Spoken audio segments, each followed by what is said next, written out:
Basel, Rotterdam, and Stockholm Convention, and youth as drivers of change in the future plastic treaty.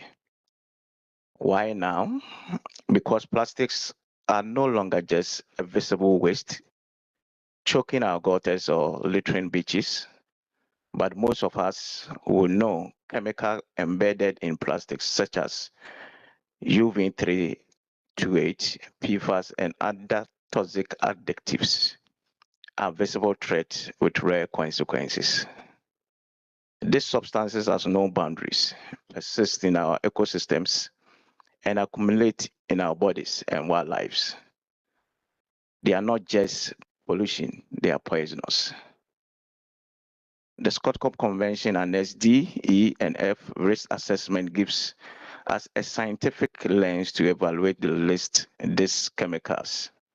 Yet, many problematic substances remain unregulated under the review, and our systems are struggling to keep up with the complexity of today's plastic materials. In this, where the Basel, Rotterdam, and Stockholm Convention offer critical tools, they lay the foundation for chemically informed policies. But the upcoming plastic treaty must build up on this foundation, closing gaps in chemical traceability, transparency, and accountability. And who better to help drive this change than our wonderful speakers today? We've seen from example of youth-led advocacy, transparency, campaigns, and global call for global minimum transparency standard. Youth are not just future, they are now. We are seeking young people asking hard questions. Why don't we know what in the plastics we use? Why are harmful chemicals still around in the recycling products? And why aren't youth voices at the decision-making table? Today's discussion brings together science, policies, and passions. Our speakers will explore the intersection between chemicals in plastics and the role of global conversation like the BRS and the bold creative leadership emerging from youth worldwide. So we begin. I invite you to think not just about what we need to change, but how we together can be part of shaping that change. Today we have in our midst wonderful speakers, both from the youth perspective, at the same time on the young perspective as well. Today's conversation will be very interactive, and I urge everyone to be part of what we are doing here. Without much wasting time, I'll invite Dr. Roland Weber to give us his presentation. Shall we do it better for him? Yes, thank you very much for inviting. Thank you very much for coming. So my talk will be about the sectoral approach on POP inventories, synergies, and assessment of POPs and plastic in major use sectors. Sectors are very important because finally, when we do waste management, we manage it in sectors. Jeff is highlighting very much now the sectoral approach. But also when you look to the global framework on chemicals, it highlights that the sectors need to be included, especially also with the industries. The increasing production and consumption, I think everybody in the room knows here, leads here to a plastic nightmare in the oceans, but also a plastic nightmare in countries, especially in developing countries. Here you see, especially in Southeast Asia, Indonesia, Malaysia, large plastic waste lying around. And from science perspective, I'm here for the International Panel on Chemical Pollution. They wrote a publication outside the safe operating space of the planetary boundaries for novel entities and concluded that novel entities, including plastic, but also POPs chemicals, have already exceeded the planetary boundaries. So considering the waste and plastic crisis and the limit of resources, humanity need to move to a more circular economy. This is stressed by UN organizations, stressed by CHEF, the European Union. But when we move now from our linear economy to a circular economy, we really need to look to the fate of hazardous chemicals and materials. So when moving now to a more circular economy, POPs and other hazardous chemicals need to be controlled and phased out. This is the reason also why we are here. Best within a global approach, so therefore Stockholm Convention or the upcoming plastic treaty, this is really the way to go. When we look to the 34 POPs groups, or now after this week, we will have 37 POPs groups. Many of those new listed POPs are actually plastic additives. We have brominated flame retardants, chlorinated flame retardants. Also, the fluorinated are partly in side chain fluorinated polymers. Some of these chemicals have very high production volumes. We have the DKBDE with nearly 2 million tons production in history. Hexabromous cyclododecan, 700,000 tons. Short chain chlorinated paraffins, 9 million tons. And when we look to the new listed medium chain chlorinated paraffins, they have been produced in history by 18 million tons. This is the same amount as basically all other POPs together. So also when we look in the POP reviewing committee, we have the brominated dioxins. They are also mainly in plastic. So therefore plastic and POPs really need to be solved together. And the major share of these industrial POPs are included in electronics, in the transport sector, in building and construction sector. This means really our environment, right? You're either in the house, yeah, right, or you are in the car, yeah, or you have your gadgets on your ears, yeah. And most of the POPs are contained in plastic. When you look to the total share and the overall stock of plastic worldwide, these three sectors make about 30% of all plastic. And when you think on their long service life, more than 50% of all plastic in your countries are in these three sectors. So therefore, the POP management in these sectors require the management of the plastics in this sector. It's impossible. Yeah. So therefore, POP inventory and management can become here a very good synergy with the upcoming plastic treaty. That's an overview of the three sectors, and you see on the left side how many POPs are in these sectors. And the yellow colors are basically just covered mainly by these sectors. Yeah, so therefore, you know, I have to write guidance documents, and one guidance document I wrote is this sectoral guidance, where I have put this information, so I recommend you to have a look at it. And when we look to these sectors and see how huge overall the resources are, it is mind-blowing. We have today nearly 1.5 billion vehicles, 1.1 billion passenger cars. They contain 200 million tons of plastics. When we take a lifetime of 15 years, we have every year approximately 14 million tons of plastic waste just from end-of-life vehicles. And the valuable metals in vehicles, they are recycled to a large extent, but normally plastic is normally just waste. Yeah, it goes to landfill, open burning. In Europe, we have regulations now. So there is a move really in Europe to do recycling also of these plastics. And we need to. The same when we look to electronics. So electronics today, we have 62 million tons of electronic waste every year. This was for 2022, about 25% is plastic. This means also there are 15.5 million tons of plastic we have every year from electronics. And you see about the same amount, yeah? Always we look to the electronics, but the plastics from the transport is about the same. And when we come here, Africa, right? So you have about 5.5 million tons, yeah, of e-waste now, 2022. This includes nearly 1 million tons of plastic, and importing in 2022 to Africa was around 1.3 million tons just in electronics, the plastic. This is a very important picture, yeah, and I promise you the next 10 years, the people from environmental ministry will turn their head around this one. This is the different plastic types in the different major use sectors.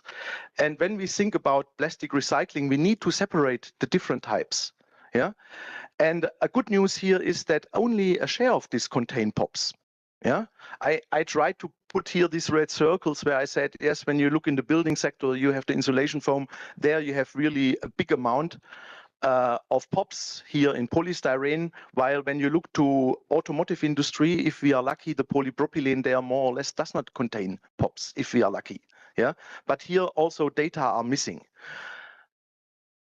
And what you see here, this is the biggest e-waste plastic recycling facility in Europe. It's in Austria. So this company say, yes, they are happy with e-waste and e-waste plastic because they get it for free. Yeah. And when they do their separation, they can separate the POPs. So finally, you can recycle between 40 up to 70% of the plastics. Yeah, when you do a proper recycling. And then 30 to 60% they incinerate.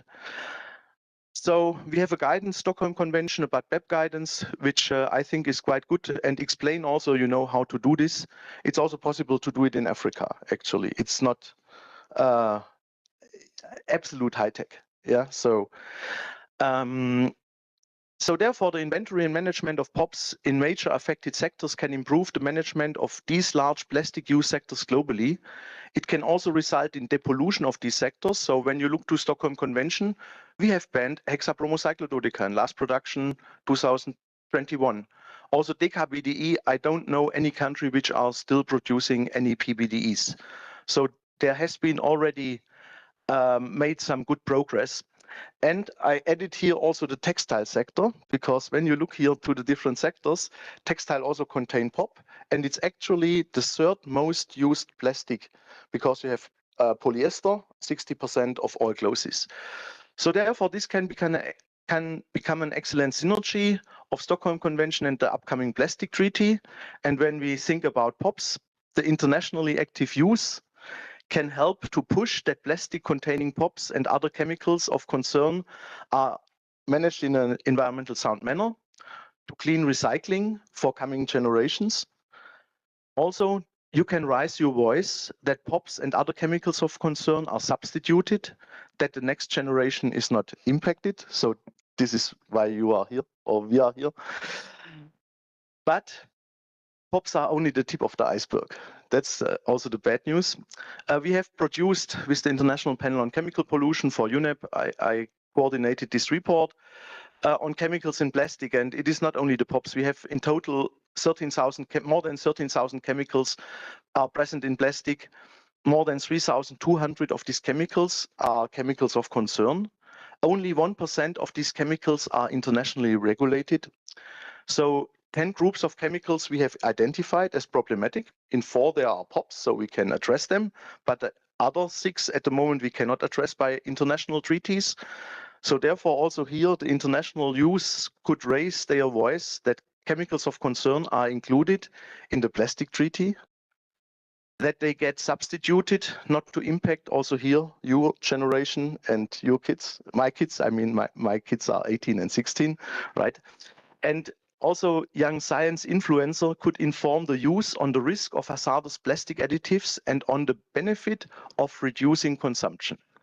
Yeah, and this is, since 20 years I'm preaching here, I come from Germany, on that we need to reduce consumption. It's very difficult that these voices are heard because you always have a push for increase of GDP. But I think also with the health argument that people understand that by cheap textiles and the chemicals, for example, in cheap textiles, that they get exposed, you might have an argument that people might move to second-hand textiles also, yeah, or let's say textiles which are more robust or made from organic cotton, including organic colorants and so on. Yeah, good luck for you and thanks. That's very insightful.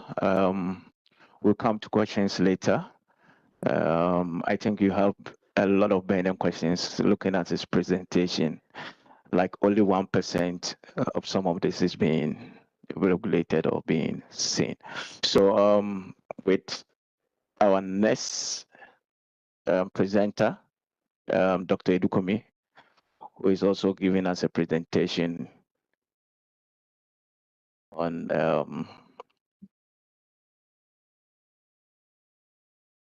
yes, okay.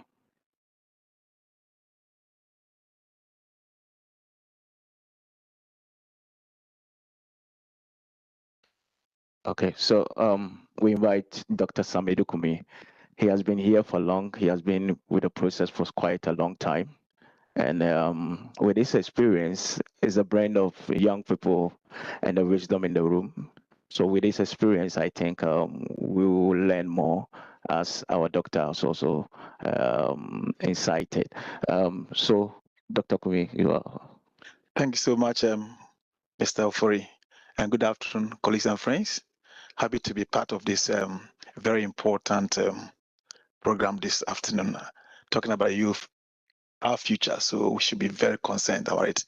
Some of us are still young anyway, until we give up at the last minute.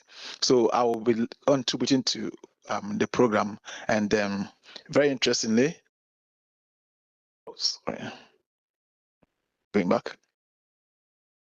Dr. Weber has really touched on a lot of things that I'm going to talk about, but it's for emphasis sake, so I think it's good for all of us. So talking about the negative impacts of plastic pollution, we all know now that we have a triple planetary crisis of climate change, biodiversity loss or nature loss, and also pollution, mainly coming from chemicals where plastic is really part of it. And they are affecting all that we do. So if you look at it carefully, then it means that plastic is the common denominator because it affects all the three aspects of the crisis, impacting on climate, impacting on wildlife, impacting ecosystems, and also on our health as a people. So we need to be very, serious about what we do. So, I'm sure most of us here have been following the INC process on plastic pollution. I mean, following the UNEA Historic Resolution 5/14 of 2022. So 5 of such negotiation has already taken place. We're supposed to have ended it, and the fifth one, unfortunately, we couldn't end. So now there could be a resume one. So for INC one in Punta del Este in Uruguay, December 2022, we went to Paris in also 2023. Then Nairobi for the third session, the same year 2023, and then last year, I think around this time we were more or less leaving Ottawa thereabouts. So that was last year, and then in December we went to Busan, Republic of Korea, hoping that we're going to have a deal. Unfortunately, we are not there yet, but we'll keep hope against hope, and we believe that come here in Geneva, August, in 3 months' time, we hope to get a deal so that we want to end plastic pollution in all its forms.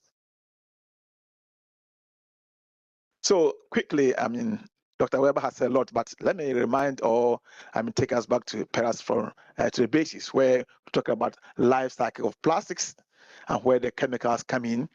So in the life cycle, begin from the feedstock, and then we have the precursors, then the materials are produced, and then products out of materials, and then upon becoming waste, we also have as the end of the life cycle. And if you look at carefully, the chemicals start from the beginning of the process, from the feedstock. So we have chemicals there. We have the starting substances also as precursors. We have the additives, the processing aids, and then the non-intentionally added substances, or the NIAS. So it means that in all through the life cycle of the plastics, chemicals of concern, chemicals are everywhere. And we need to really be serious with this. All right, so Dr. Weber again has mentioned about the presence of these chemicals concerning the plastics. And from the PlastChem report that was produced somewhere last year, also it says at least 4,200 chemicals of concern are in plastics. And they mention about almost more than 16,000 plastic chemicals, and 4,200 being of concern. And if you look at what I have there, I can use this one. No, it's not showing. No, and then you would need to show. Okay, it's okay. I'll go back. Ups. Yes.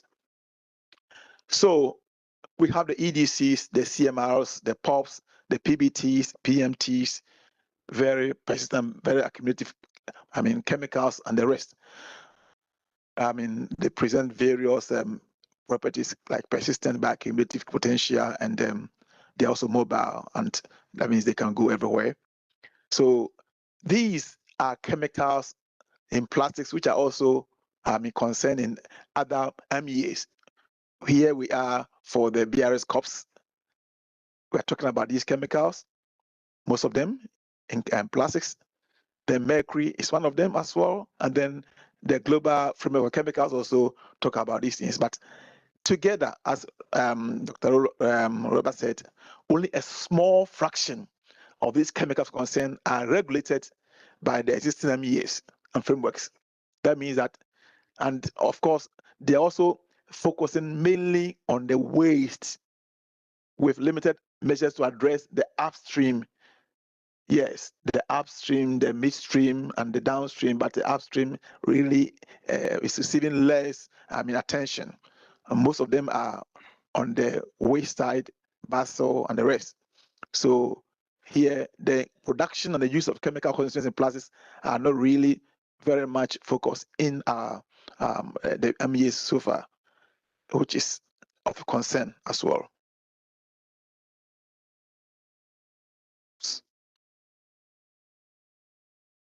Yeah, so let me quickly talk about maybe the BRS and the Future Plastic Treaty.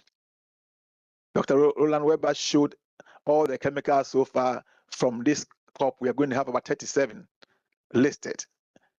And if you look at POPs in general, there are over 500 candidate POPs.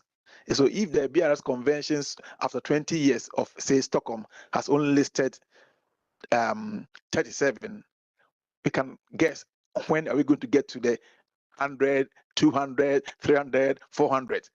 Not now. So there should be a concerted action to deal with them holistically. All right, so there needs to be the intensification of activities under the BRS, particularly when it comes to even Basel, the plastic waste partnership, and also other environmental sound management activities on plastic waste should be intensified so that we can holistically also deal with in concerted effort with the future treaty. So I'm talking about continuous awareness. I like this year's BRS theme very well, making visible the invisible, or making invisible visible. Anyway, how you turn around, and it's so catchy. So we don't see the chemicals, but we use them. They are with us. They are invisible. How do we make them invisible? By telling the story, telling what they are, what they're doing, and then what the potential of destroying us, our planet, and also everything that we have. So let's talk about it properly. I mean, increase efforts under BRS conventions. And then he also mentioned about the synergies of what the cluster and the chemical waste, chemicals and waste cluster with the future plastic treaty. I think they work together. Let's do that through the GFC, the BRS, and also the Minamata Convention. Yeah. So my last slide here is also about the youth as drivers of change. We need to catch them young because the future is theirs. So let's reach out to the youth and then let's expose them or let them know about the things that we are talking about, effects on our health and environment. Because if they don't know now, it means that it will curtail, it will cut short their future and then cause damage them, which is not the best. So the youth of this age, they like social media more than reading books, whatever. TikTok and other things. So let's utilize some of these, IT and social media things to really propagate the need to, talk about plastic and their health and environment. Let's also involve them in the preparation of the national action plans that the future treaty will have. Even in the national implementation plan of the Stockholm, we can also involve them so that they will know, once they are involved, they will know about the country situation, regional situation, and the global situation as well, and they will be informed. Let's have youth policies. Let's involve them in innovative programs on plastics. And then let's get them into the school curriculum. They will learn. And right from the basic to the in the secondary or the high school to the university, if they are really learn about these things, I think it will really help. And last but not least, I want to talk about youth and drugs, which is really hampering or, yes, affecting the health of the youth these days. And some of these drugs are also chemicals. They contain some of these chemicals of concern. And it's a worry issue. So we need to help channel their energies, their youthful exuberances into useful ventures in protecting human and the environment instead of just destroying their lives, their own lives, and then, getting out of hand. So I believe that we can say no to drugs, and then the youth will be saved, and our future will be saved, and the planet will be saved. This is the end of my message, and I want to thank you very much for your kind attention. Thank you. Thank you. He said, catch them young, and they shall be yours forever. He said over 500 of only 37 is being enlisted. The other thing that he said, we don't see them, but they are all visible. We've heard from the wisdom in the room. We are going to hear from the youth themselves, what they have to tell us. And we are going to do that by Prodia and the team to give us a presentation on what the youth are doing. So shall we invite them to do that? Thank you.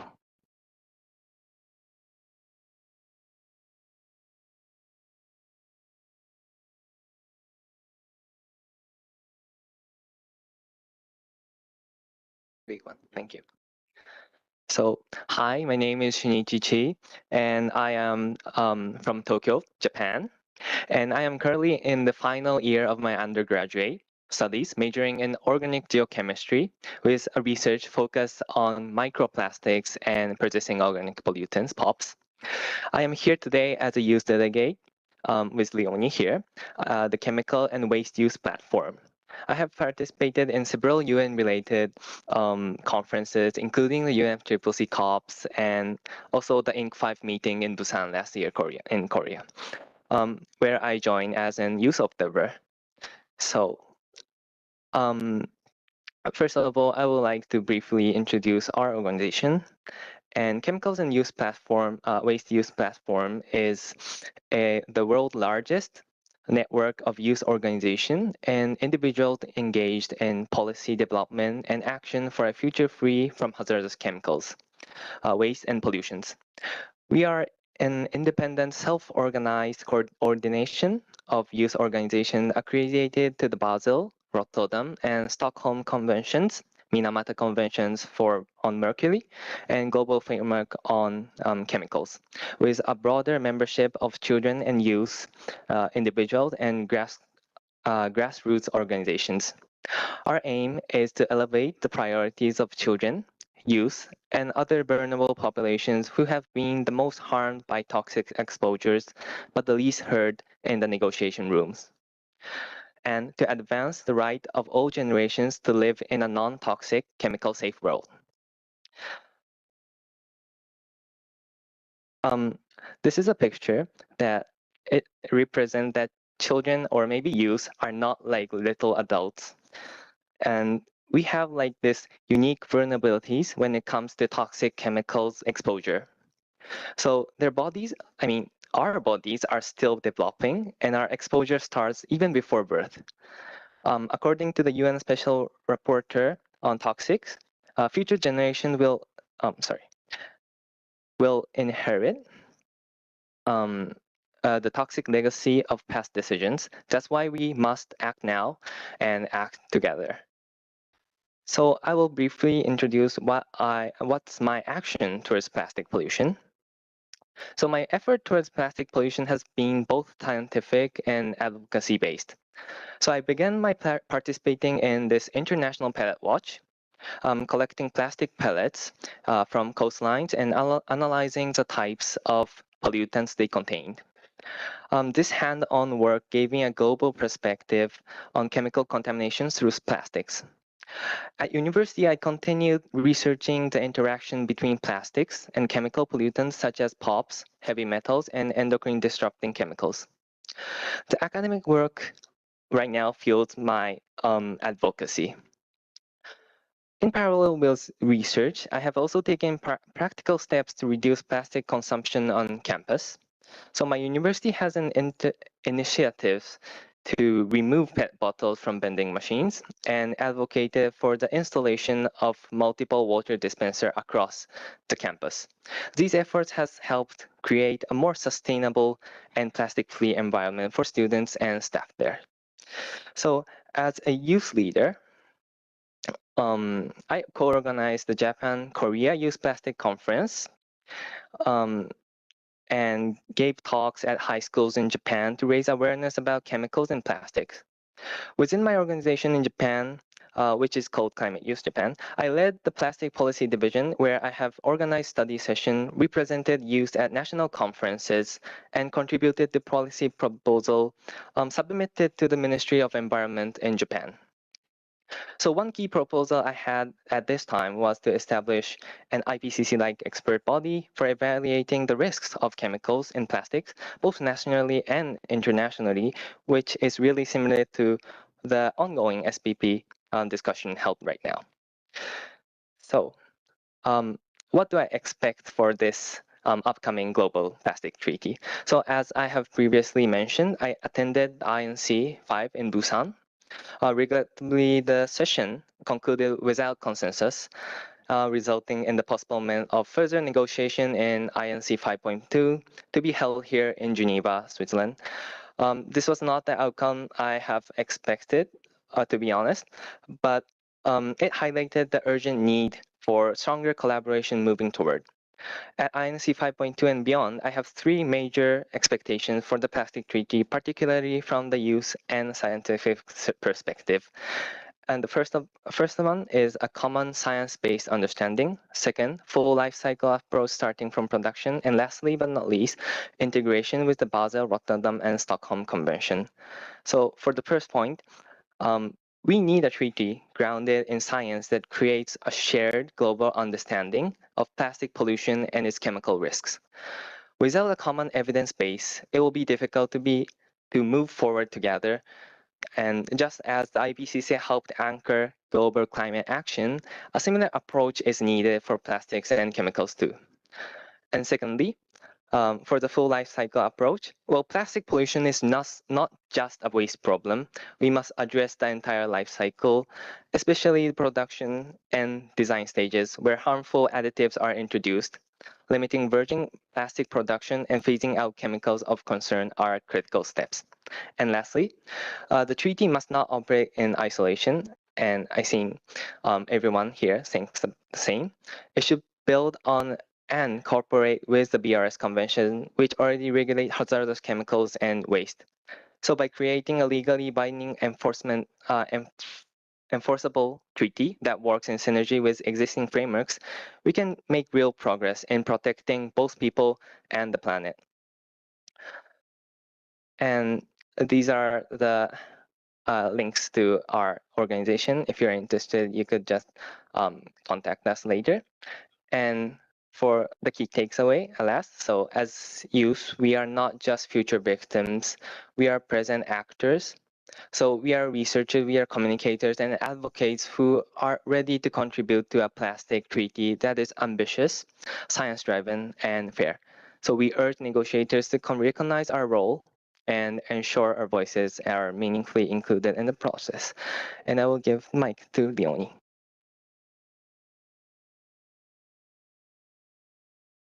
Thank you, Shinichi, for that amazing and holistic explanation of what we are doing here with the Chemical and Waste Youth Platform. I'm Leonie Dietschy. I'm currently studying in the Netherlands, but I'm originally from Switzerland. I have a background in the social sciences, so this is a new field for me, but I think it's really important that we look at those interconnected elements and consider the social sciences as well when we're considering these highly technical policies. Currently, I'm studying globalization and development and doing my research in that field. I'm also working on my thesis currently on the plastic waste management system that we have currently. And regarding the plastics waste treaty, I think it's important that we should not only look at it as a waste problem, as a waste treaty, but to have a clear focus for clear and rigorous upstream measures to limit the production of new plastics, as well as eliminate hazardous chemicals. And as well, I hope to see a greater focus on the implementation of measures of accountability to those countries who are the major exporters, because we need to stop it at the source as well, and not only focus on importing countries who have to deal with it on the ground.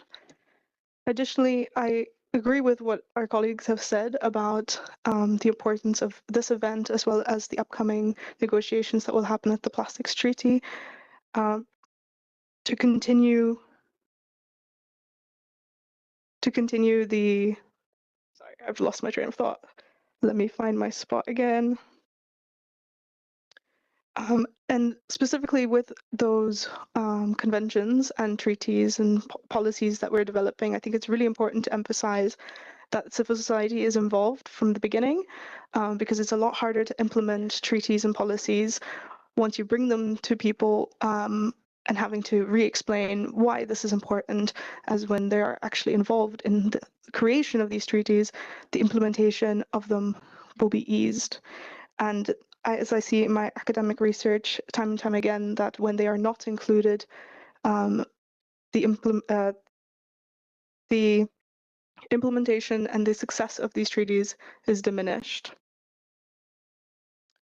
Further, there needs to be an emphasis placed on the importance of an intersectional approach in the discussion about plastics, not only taking the technical and the economic approach, but also the social and environmental implications of plastic pollution, as all of these systems do not exist in isolation. Thank you. Thank you. He said, as youth, we are not just future victims, we are present actors. That's a very serious statement. We'll take our last speaker, and she's no other person than Sarah. So Sarah, over to you. Thank you for giving me the floor. Hello, everyone. I'm very happy to be here. My name is Sarah from Tunisia, representing the IPEN Youth Network and AFG. This presentation is about how we, as youth, bring creativity, local voice, and real action into difficult topics like toxic plastics and the BRS Convention. And honestly, there are so many inspiring youth here, and I've already had the chance to speak with them during the scope. Youth as drivers of change, this is what we will see. Please, can you give me the... Thank you so much. To explain how I see the youth role, I'd like to use the word youth itself as a framework. So Y stands for yearning, the desire, which represents that strong inner will to do something and to make an impact. O is for obstacles. Youth faces real obstacles and real ones, like not understanding treaty jargon, for example. U remind us of how unstoppable we are, because despite the obstacles, youth keep moving, keep pushing, and keep showing up. T is about transition. We are ready to act, but needing a supportive environment. And finally, H stands for hope. My favorite word, because hope, despite everything, youth continue to believe, to act, and to inspire.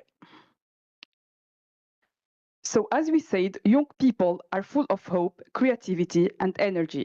But let's have a look at the percentage of youth. And maybe when we look at the distribution of youth in the regions, maybe it's not that high, especially when we act alone. But when we come together across continent, cultures, and causes like we are doing in the COPE, that's what something powerful happens. We are no longer isolated voices, we become a movement. Which brings us to the next point. How all this connects to the plastic treaty, and how can youth truly be drivers of change when it comes to chemicals of concern and the BRS Convention? And today, here at the COP, we are together. So the first step is speaking in ways that we youth understand and feel connected to. Too many young people feel that those global processes are not made for them. Maybe the language is technical, the formats are heavy, or the link to their lives is unclear. We talk a lot about youth, and maybe it's time we talk with youth. These pictures show the game created by BRS, and it was a great moment to connect and a real chance to be part of that movement, and to get to know other youth here. Before coming to the BRS COP, Youth AEFG team had already created a game called the Microplastic Hunt in Tunisia as part of our project Plastic Emergency. This game was a way to teach about plastic pollution. And as you can see in the pictures, students were happy, curious, and really involved. It's a great example of how youth-led initiatives can turn complex topics into fun and accessible learning tools. It wasn't just about games. We also thought about how we share information. Because let's be honest, most young people don't read long newsletters anymore. So instead, we turned our updates into short, creative video, simple, informative, and easy to share. And it worked. We saw more attention, more engagement, more people learning and reacting on environmental issues. So the way here is to engage youth. One youth inspired will inspire 10 others youth, and it keeps growing. Here you can see two young people who took part in our action against plastic pollution. They created this strong message, and then we later printed their slogans on tote bags that we shared with teachers in our workshop in Tunisia. These are just small examples, but they show how can youth bring new energy and new approach to global issues. Now I want to end with a special moment that means a lot to me. 2 years ago, I was here, sitting in the audience for the first time at the BRS COP, just like many youth who are starting their journey. Thanks to the amazing support of the IPEN network and AEFG, I had the chance to speak during the plenary. That opportunity opened a door for me. Today I'm back, but not just to learn, I'm here to share, to encourage other young people and to say yes, it's possible. We can move from listening to acting to leading. Share what you've learned, connect with experts, be bold. This is how we grow, and this is how we move together towards the next COP, stronger and more united. And I'm proud to say that this journey led me to take part in youth dialogue with the African Union and to serve as president of the Agriculture and Rural Economy Cluster. And last but not least, I would like to thank the IPEN Youth Network for giving me this opportunity and AEFG team. It was truly a pleasure to be here with this space with such inspiring panelists. Thank you. Your attention is so much appreciated.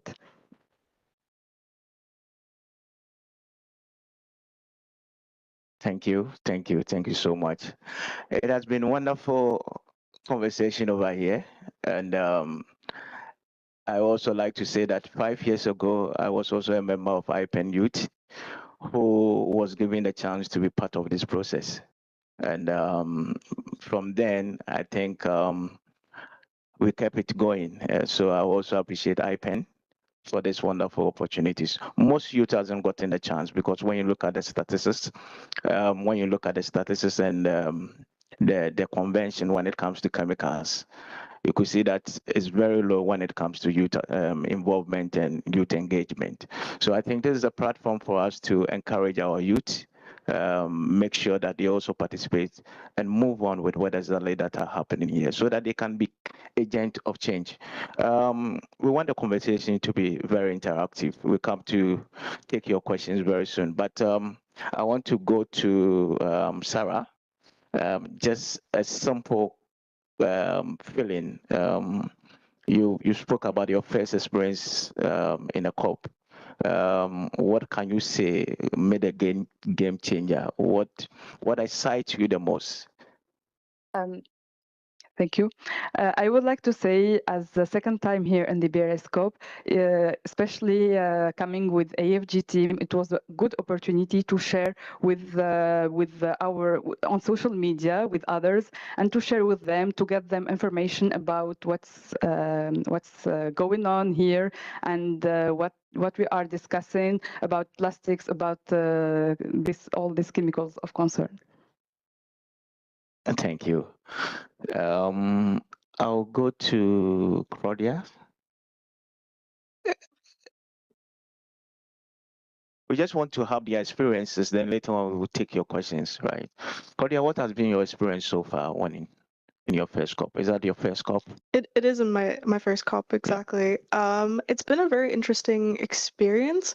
I think it can oftentimes feel a little bit removed.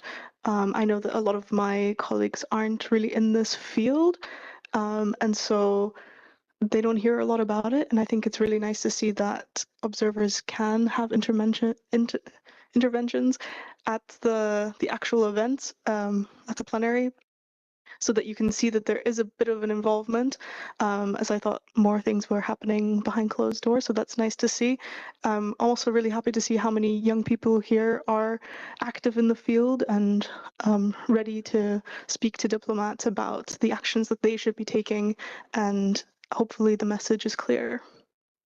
Thank you. Can you give it to other colleagues to also say? You happens to be in Busan. Yes, I And was. your experience with first Korea and Japan conference on plastics. Yes, yeah. What excites you the most to have such conference, and what do you think was the most outcome of what you did?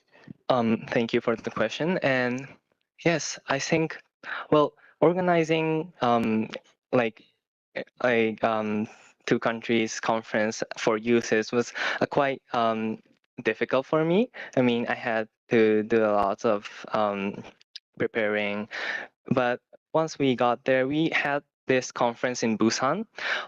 There were lots of Korean users interested in what we are doing in Japan, and also we are interested in what they were doing in Korea. So we just exchanged what we are doing, information, and maybe we also talked about future collaborations, and that was a really good experience for me. Thank you. Okay, thank you. Doc Weber, this question goes to you. You spoke about hazardous chemicals being embedded in key sectors like constructions, electronics, and transport. Another thing you also spoke about was how can the sectorial POP inventory guide be used to inform plastic treaty implementation. Let me ask, how can youth-led science and advocacy support the transition to clean and safe circular system, and especially in informal sector like e-waste recycling? I mean, I came with the example of textiles, for example. Okay, that's and I mean, what I saw also from the presentations. I mean, today, the guys which really drive the use are influencers. And I think if you have good influencers, which bring the message, this can make a change, for example, for textiles. Also, then when you later on buy cars or don't buy cars, you could be, let's say, led by educated people, when you start in the use and think on all these challenges. In Germany, we have Mai. Mai is an influencer, and she's a chemical influencer, and it's unbelievable. She has more than 1 million followers, with chemicals, right? And I saw with her that actually when you put these topics really to the daily use, she talks about the chemistry in the daily life and how it affects and so on. Really interesting stuff that this my tea, I think this could be a role model for all countries, that you have a few or some chemical influencers, not that you only use influencers to push for more consumption and telling I have this lipstick and I have this hairstyle. My hairstyle, okay.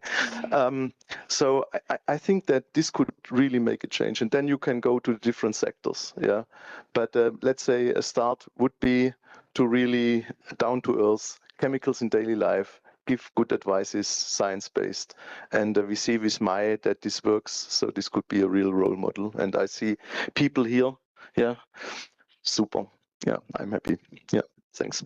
Yeah, thank you. He talks about something that is very influential. Instead of us being other role models, it's better we become chemical role models, that we can propagate the gospel to other youth out there. Let me come back to Doc Edukumi. In your presentation, you made mention of the way we can elaborate on upstream chemicals used in plastic production connect to biodiversity loss and climate change. One of the things that you also propose is to intensify youth engagement involving secular and social media. My question is, what role can youth in the global south particularly influence national policies when it comes to chemical management? Thank you very much, Kwame. I thought you were also going to ask me the same question about when is my first time attending the COPs. Okay. Would be more difficult. I was going to tell you that I attended all the COPs except one. Okay. Every COP. I was part of the negotiation from the beginning, the Stockholm, and I even rose to become the president of Stockholm 8. So the history is there. But coming to your question, the upstream issue is so critical. That is why UNIA in his own wisdom said that address the full life cycle of plastics. Because we have the upstream, the midstream, and the downstream. So if you concentrate on the midstream or the downstream, where the problem is beginning from, last I said that for everything there's a beginning and an end. So you don't start from middle. We're all giving birth from beginning. So we're going to the end. Why do you start from middle? Start from the upstream, where the issues start from. And if we begin to, through perhaps innovative designs for plastics and then solve the issue there from the upstream right from the beginning, then it means that we are going towards a clean or circular plastic economy. So talking about also the global south, you and I are from the global south. So we have a lot of work to do. I'm glad that these wonderful youth are doing so. So when we're talking, I wish that the whole of the Ghanaian or African population were here to listen, because it seems most of the youth are in the dark so far as chemicals and issues are concerned. They don't know the visible, the invisible is not yet made visible to them. They are exposed to all the chemicals in everyday activity, but they don't really know that there are harmful things there that affect us. So we have to let them know. That is why I'm glad that apart from all these things, I find time to lecture. So I teach the graduate school on the topic of hazardous chemicals and all those things. So we need to really mobilize them. We need to let them know through the various social media. I said many are not reading any of the books or whatever, but when you put them to TikTok, they will play it and all manner of things. So I believe that the time is now. Let us find all forms of ways and means to really get the youth understand or expose the issues of chemicals and waste, and it will draw them. I remember very well around 1996, when I was employed first in Ghana EPA, when we're going for asking the media people to come and cover our chemicals. What are chemicals? It's a theoretical things. We don't really know them. But when you call them, they come, then begin to appreciate that the food we eat, the water we drink, the air we are breathing, the clothing we are wearing, in the household setting, all the things that are made of chemicals. Therefore, we are exposed to them through inhalation, dermal contact, and also injection, whatever. And then they become alarmed. Even the, what they call it, the Minister of State. One time, my boss was traveling with the finance minister. He said, "Look, have you seen the food over there, the watermelon? There are chemicals in there." I said, "Is that true?" Then it changed his mind concerning financial issues of chemicals. So let's use all means to really draw people's attention, catch them young, but also the old ones, bring them to get understanding, and then also preach the good news, as you said, to the youth as well. And I believe that when we do that, the global south will begin to catch up with our counterparts, the global north. Thank you so much. Thank you so much. He said catch them young again, and one aspect that he mentioned was his first time being at the COP, and he has attended every COP. It tells you the wisdom that he has, and it's better we bring such wisdom to the room to discuss some of these issues. We'd like to take some questions. Okay, how many? We have 1, 2, 3. Okay, so your question. Thank you all.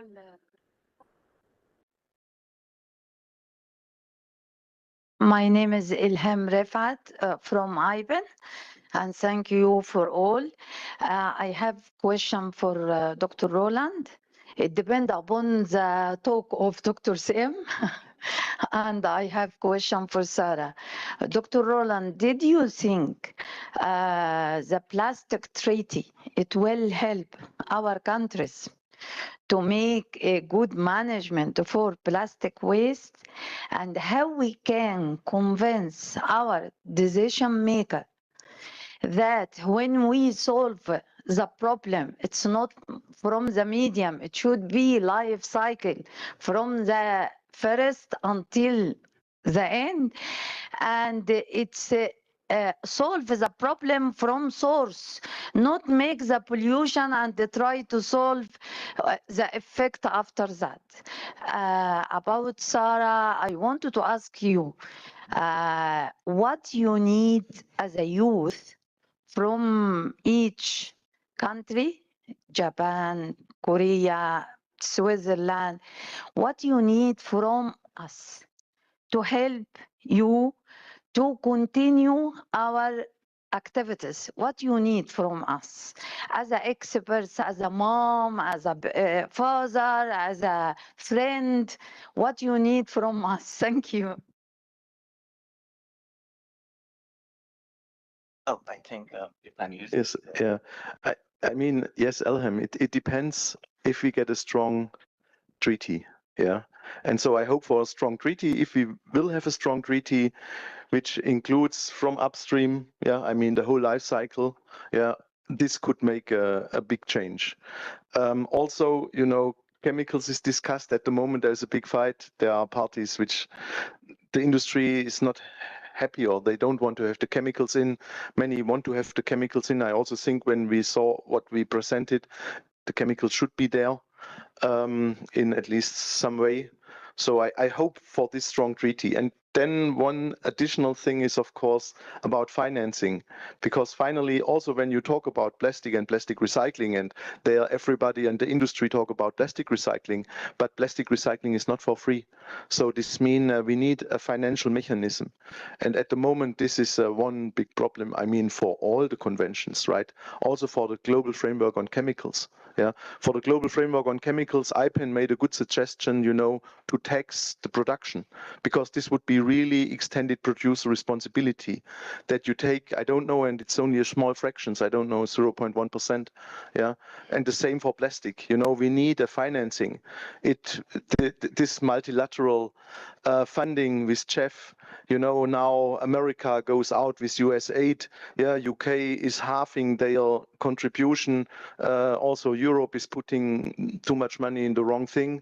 Yeah, so therefore, also for the plastic treaty, we need good brains who think also on the financing, because if you would finance plastic appropriately, I think in developing countries, if you would have, let's say, not only $3 per ton, but if you would have a tax on plastic, you could have $10, $20 per ton of waste management, and this would change the whole world.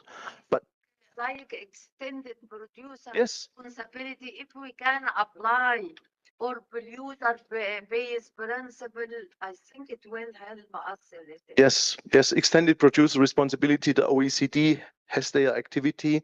Yeah, so this is at the moment for electronics, but also for packaging and so on.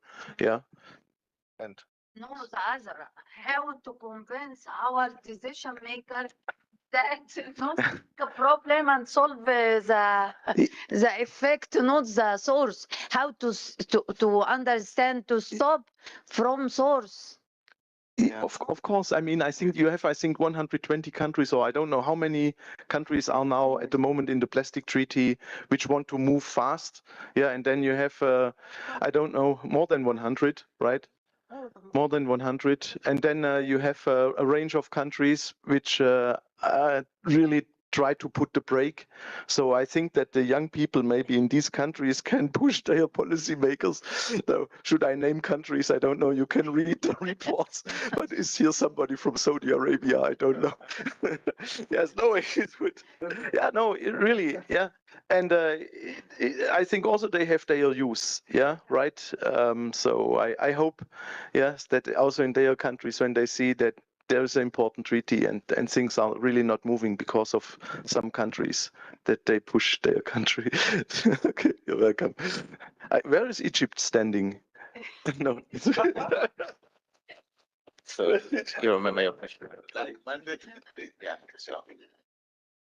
No, this is a problem in our countries, really. There is no a system. If there is Ilham, Muhammad, Mahmoud, Fatih, anyone, I think it should like that.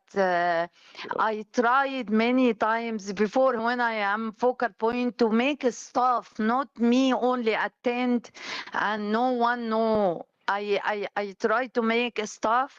After I retired, there is another and another. Yeah. I hope, inshallah. Yes. Okay. Okay, thank you, Dr. Ilham, for your question.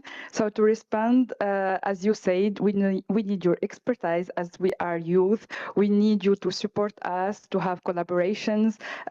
We really need your expertise. So that's it. We may have the equipment, but we don't know how to use it, maybe. So your support is so much needed for youth people to become, as you, an expert, and inshallah, thank you. Yeah. So Yes, thank you very much for the opportunity. My name is Brian Kitinji from Kenya. I am a young researcher. I work with Policy Action Initiative. It's also my first COPS to be here, hopefully more. My question comes to, I would love to ask my question to the panel. There's a lot of focus, even in the negotiations leading to the future plastics treaty, there's a lot of focus on dealing with the solid plastic waste. So looking at recycling, reusing, stopping the production. However, we know that microplastics is an even bigger problem because we've been using plastics for quite a long time. And that's why my question would be, shouldn't we also be focusing or proposing solutions around bioremediation to deal with the already existing problem? Because there are studies that show that, for example, in South Africa, the number of microplastics particles around 56 per liter, which is a very high rate. We know that even in my own country, where we've done studies in Nairobi and Kiambu, we found that the number of microplastics within the groundwater is quite high, around 33 particles per liter, which is very excessive. So shouldn't we be focusing on that? And also coupled to that, to my brother from Africa as well, when you look at, in terms of plastics, enforcing plastic, if we, different countries, like for example, my country banned single-use plastics, however, we still use plastics in other forms. If African countries, only 24 countries have ratified the Bamako Convention for all those years. When this future plastics treaty comes, how sure are we that many African countries are going to ratify it and enforce it within their national legislation based on the current situation? And then my last question to my fellow young people is, knowing the impacts of plastics and knowing that we have a challenge whereby for generations, young people haven't been given opportunity, haven't been supported as much. Shouldn't we be campaigning for a plastics tax, and that tax to be allocated to technical and financial resources to support young people carrying out research, implementing innovative solutions on synthetic fibers and such? So shouldn't we also be pushing for that? Because otherwise, the situation, you know, as young people, we are always seen as, and yet these impacts, you're living with it. Thank you very much. Yeah, thank you. Maybe let me attempt to answer part of the questions that he asked. Issue of microplastics are also of concern to the African group of negotiators. So it's not something that is left out. We know that, I mean, these are even issues, and because of, as you said, microplastics, their effects are not even known entirely. There's still a lot of research going on. And the treaty, if you look at it in other years, research is really embedded in those things, right? So what we are trying to talk about is, first of all, like a framework where others will, turn to it. But then let's pray that we have a very good financial mechanism by which we can source for funding to do more research for Africa and other places. And also talk about bioremediation. You know, remediation, if you look at the other MEAs again, normally because of the cost involved, they ask that we develop guidelines and guidances for, helping developing countries. But really, we don't put the shall language there to shall remediate, because it's going to put a lot of strain maybe on the future parties.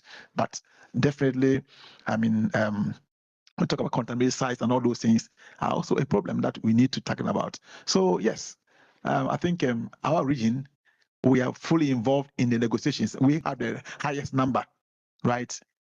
Even from the start, we are about 54 African countries pushing for it, even though we know that there are one or two like-minded group amongst us. I will mention names, but we need to gather together strong force and push it together with the other. From the other regions, I think we'll have a good presidency. Let's just pray that we get it and get it done well.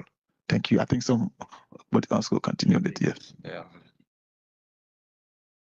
If you can touch on the youth aspect, whereby there should be a tax, right?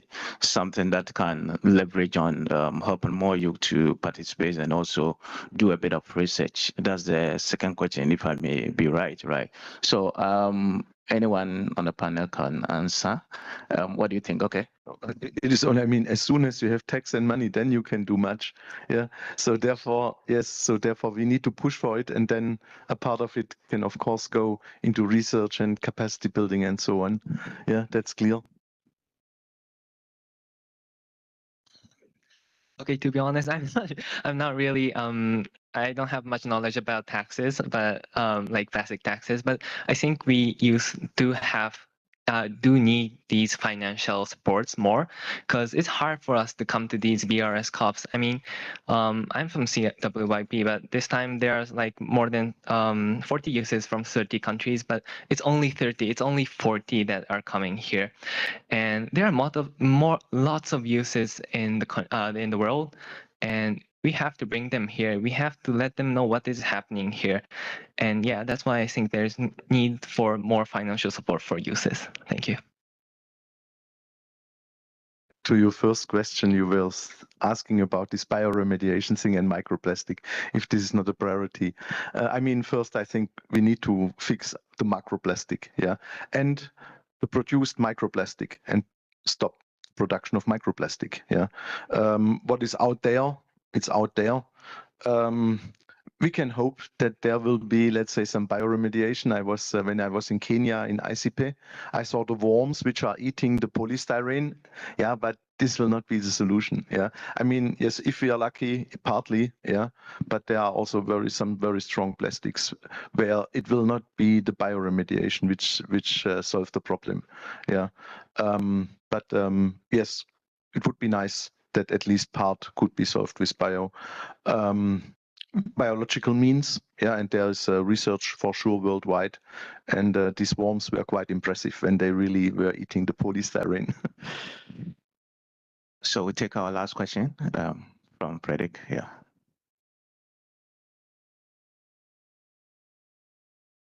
Thank you. My name is Frederick. From Center for Environment, Justice and Development. We are also a member of IPEN, but I'm also a member of IPEN Youth. So my question goes to the youth on the panel. So I'll spare the elders. One of the things that I heard from the panel and from the youth is how difficult sometimes it can be to participate, but also to communicate what comes from the COPs. And noting that now, if we look at also the BRS COPs and also other chemical MEEs and we compare them with the other COPs, I think there is an opportunity for the youth to actively participate, as has already been alluded to by the youth on the panel.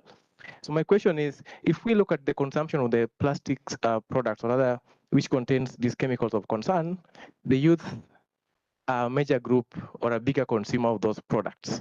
So the question is, how can the youth leverage the power of social media to actually communicate the issues around chemicals of concern in plastics. That's really my question. How can the youth leverage the power of social media? Things like TikTok, I know the youth are big on TikTok, they're big on Instagram, and all these other platforms. So how can we, as the youth, leverage that or those platforms to actually communicate and inform the masses about this and be able to change the perceptions around even consumption about some of these chemicals? Thank you. Thank you. This goes to the youth. So we have adult youth in our midst. Then we have youth. She mentioned the elders. I don't know which of the elders or the youth. But I think with your perspective, go on to your work. How let me put it this way: how were you able to communicate some of your activities out there to young people when it comes to using the social media? How effective has it been as young people participating in these conferences, and I say communicating to your other colleagues? How effective has it been? If yeah, good. Can I answer? Yeah, you can. Okay. So I will respond on the real story. As we came here, there is Wasim also with us. So he's very active on social media, and then he was sharing simple stories on Instagram to ask us first, do you know BRS Convention? Do you ever heard about it? And there is some ones who don't know. In Tunisia, for example, our most public, we would like to say, but also in the Middle East and North Africa. So from this point, we are sharing informations. We are sharing what we are doing. We are sharing all related things to this, and you are also identifying BRS, and the stories are sharing. And we have, Wissy, maybe you can correct me. It was more than 100,000 views those days in BRS when we shared information, and we got lots of questions. We were speaking in English, in Arabic, in French, in 3 languages on social media to try to share and explain for others.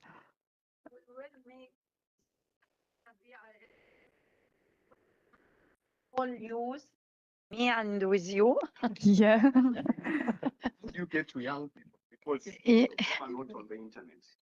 Most young people are not on the internet though. How? Okay, I get that, but then most young people, a huge percentage, especially in Africa and the global south, are not in the internet. They don't use it. They're not on social media. For youth How do you people? get them? Yeah, young people. For young people? Yeah. All. In rural areas. That's in urban areas. In rural areas, though. Like Everybody has a mobile phone, or I mean, even in Nigeria, you have a mobile phone quota of more than one. All the people like that. But even for those who don't have, and with the rural area, we, as an NGO, we go to the rural area and we do the awareness. And yeah. Like, is there a way to break this scientific jargons into language that the local communities can understand? Because you find that, like, for example, chemicals, the ones who use them the most, who don't know about the effects, are young, smallholder farmers who necessarily are not on TikTok. A young farmer is not going to be on TikTok. The way here, I think, is to engage them. And then when they got engaged, we see the engagement of people, then they will search themselves for the information. So first step is to make it easy to engage them, and then they will search if they... If you make a good message, like Dr. Roland has said, if you talk with them, it's your life, it's your house, it's your children, how it's affect on your children. If you talk like that with anyone, if he hasn't any information, he will listen to you. True. And I have one example from Pakistan. Yeah. So one from a ministry. So he had 2 WhatsApp groups, and one WhatsApp group was the scientists from the country. When he wanted to know something, he asked, and he had all the farmers in his WhatsApp group when he wanted to message. And I think this is a super example. So this guy is really great. Yeah. So it's also possible to reach the farmers because they have their mobile phones. So talking about leveraging social media, that was really the question. And he said there are some adult youth here. I'm one of the adult youth. So I want to also, come in here. It's a very critical issue. That is why I have established my own NGO called Environment Youth Action Network. We want to reach to the youth. Okay. So Aku Foundation and I, we're going to really, go into it. I have all the knowledge, so to speak. So it is my responsibility to share that knowledge with the youth as well. So I'm thinking about content creation. Once you're able to create the content about all these stuff, break it down to a level, and then you share the social media. Use all means to do it. Interestingly, when I came here, I was so fascinated about the house that was put out there. I went there and did my own documentary from one booth to another. Taking photos and then talking to them. I've already shared with my family, with my friends about my knowledge, bring it to bear, go into social media. So I believe that's the way out. Even I have my family, I come from the village, and my family in the village, now they have mobile phones, smartphones. So at least we can also use there. So let's use all means available to propagate this kind of messages, information is very crucial. So it's our responsibility as people who are transiting from the youth age to the adulthood or the old age to ensure that we leave legacies, lasting legacies to them. And I think it will help because many of them are ignorant, as I said. The invisible is not visible to them. So let's make the invisible visit the youth through social media and other things. I think we are ready to go. Thank you so much. Yes. I just wanted to mention, I think I agree with everything that has been said, but also I think it's important to remember that, the Basel Convention, the Rotterdam Convention, the Stockholm Convention, I know people who live in these places who have never heard of these conventions. And I think that's the baseline where you need to start. If people don't know that these conversations are happening in their own cities, then how would they even get started with the actual content of the conventions? So I think that's also where we need to start.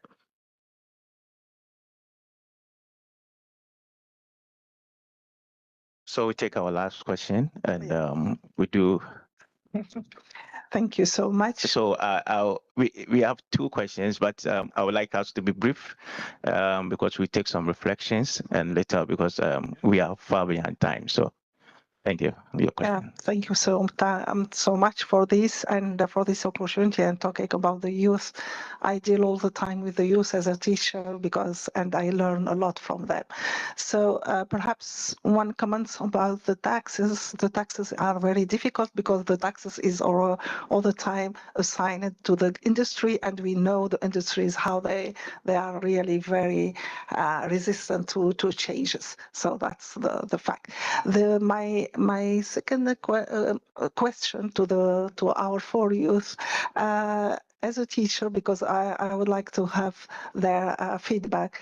So when you hear that for like 2 decades we have only 37 now chemicals globally like recognized, and we know about them, and this we have decision against, like for the plastic, only the plastic we have more than 60,000 of chemicals. What is your feeling? That's what we'd like to know. Sorry, I can't. Let me take Maria's question, then we address them. Then I think. Thank you so much for this side event. I have to say, I've been to different side events, and all of them, they have been very good, but this is wonderful. So congratulations to begin with this. When one of the panelists says, well, our youth do not know what the conventions are. They don't have to know. They are being poisoned. You do not have to talk about convention. That's too far away from them. But they know where they are living, and you can't tell them what they are exposed to every day. I mean, to do something, you do not have to come here to Geneva. Maybe, even maybe, you can do much more in your country. Yes, all of us, in different way, we are in contact with young people, with children, with mother, with people. Yeah, and we have to work with them. You have to begin working with the people that they are next to you, and do little things. Yes, to get a convention ratified to become a convention like plastic treaty that we are still working in negotiation. That's a good thing. But the most important thing is what you do at home. What I mean, not in your house only, but in your surrounding. Thank you. This is not a question. This is more of motivation and comments. Thank you. Let me give it to our youth to answer what I said. No. So if I got understand well, the question is about how our feeling. Yeah, your feelings. Your feelings when you see a lot of these chemicals. There are a huge number of chemicals. There are a huge number of chemicals we are facing, but since now like 20 decades, like 2 decades, we only achieved like the work on 37 chemicals like globally. So what is your feeling as the youth? To be honest, before working in the and knowing about the chemicals, the environmental issues, I was not given an interest to that. I don't know really what's happening. So from the moment that I know what's happening and the chemicals as my background of microbiology and biochemistry, I'm really frustrated and scared about the future of me and other youth or the next generation. So hope that we will continue and the work for that, and we'll have banned all the chemicals of concern in this world. I would like to say.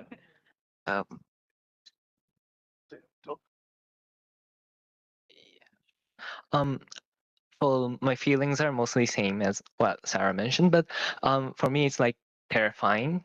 In that plenary room, in that contact group room, they are not just talking about chemicals. They're talking about our future, our lives, and I mean, I hope them to like, understand that and wish them that these chemicals could harm our lives, could harm our future. Yeah, thank you. Okay, let the adult youth also maybe add his voice to it. Thank you so much for that question. Very important. I made mention of it when I was making my presentation, that 20 years of Stockholm, 37 chemicals, which is not good at all. But the good news is that under the future plastic treaty, we want to push all chemicals of concern to be part of it. And that's where the battle is. People don't want this, or some states don't want us to talk about chemicals of concern.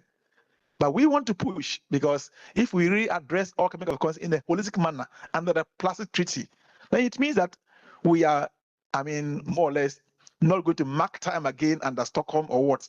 But now we are carrying them all. And of course, Stockholm and the BRS other chemicals will also, GFC will be backing up. But if we succeed in, as we have already started with the Article 3 of the draft plastic treaty, to talk about chemicals of concern and plastic products, if you succeed to really put it there, it means that we are going to have a list of annex, right, of chemicals. We can talk about all these plastic chemicals listed under that annex, and with the possibility of adding on. That is a very good way of addressing the chemical concern holistically, right? But this is where the fight is. People don't think that it should be an issue.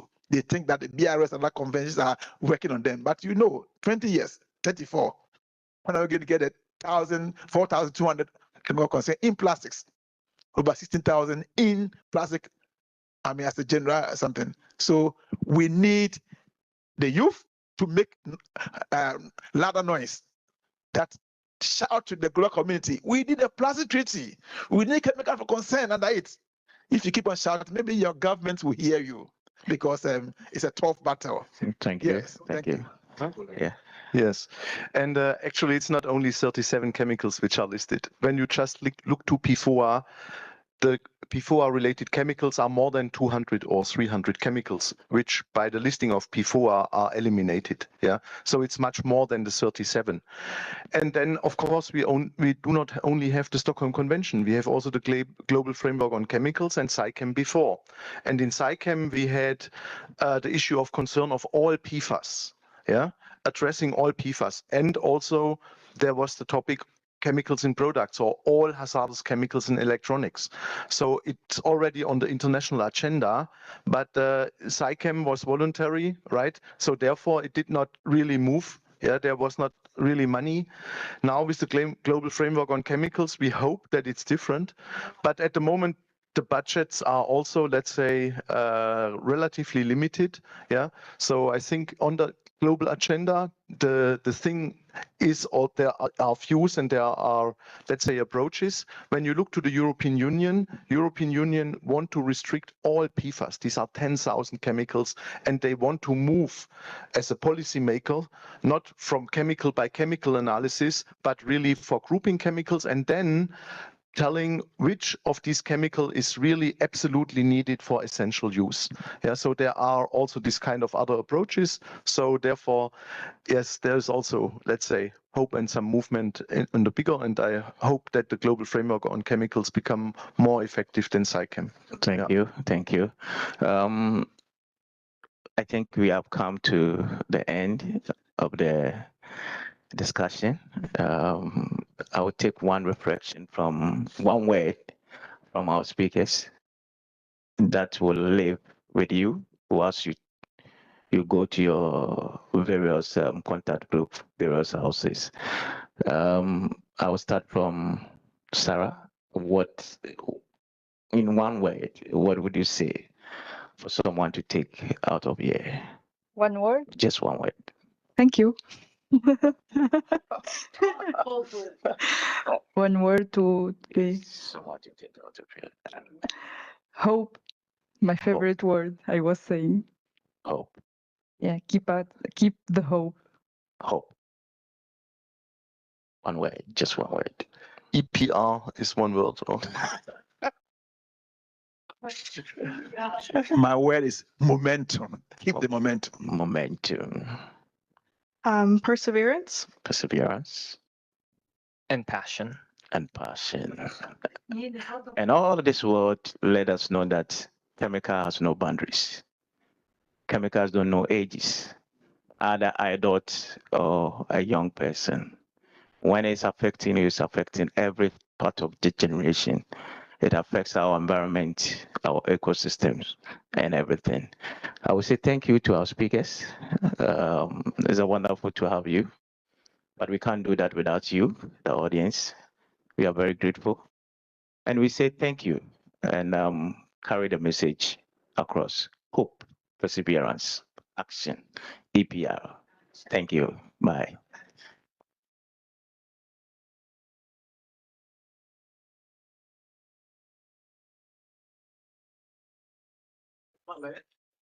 Yes.